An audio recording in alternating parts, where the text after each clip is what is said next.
આવી રીતે પાર્ટી પ્લોટમાં લગ્ન હવે થવા માંડ્યા. હવે આપણે થાપા અહીંયા મરાવી લઈએ છીએ.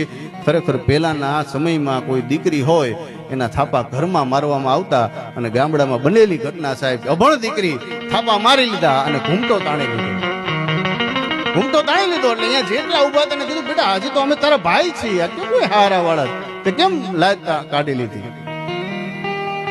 સાહેબ. ત્યારે દીકરી જવાબ આપે છે, એટલું બોલી હતી મને ખબર છે બધા મારા ભાઈઓ છો, મારું કોઈ હારા વાળું નથી, પણ હું આ ઘરમાં 20 વર્ષ મોટી થઈ છું.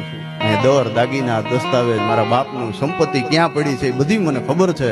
હવે મેં મારા થાપા મારી દીધા. આ જાતા જાતા મારા બાપની સંપત્તિ ઉપર નજર ન નાખાઈ જાય ને એટલા માટે હું લાજ કાઢી લઉં છું. શું ત્યાગ આ દીકરીએ કર્યો છે. જેટલી માતાઓ છે કદાચ તમે જાઓ અને કોઈ આવી કોઈ દીકરી પરણીને આવે ને તો એને પૂછતા નહીં તું શું લઈને આવી છે,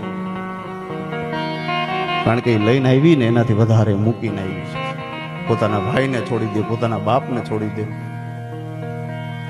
બીજે દિવસે સાહેબ દીકરી જાય ને બાપની ઘરે આંટો દેવા એટલે એટલું કે બાપુજી જો તમારે આવું બાથરૂમ છે ને, અમારે આનાથી સારું બાથરૂમ છે, અમારે તુલસી ક્યારો આનાથી મોટો છે. એક દીમાં સાહેબ પુરુષ હોય ને તો ઓશિકું બદલે તો આપણે નીંદર નથી આવતી સાહેબ. આ દીકરીઓ ઘર બદલી નાખે છે.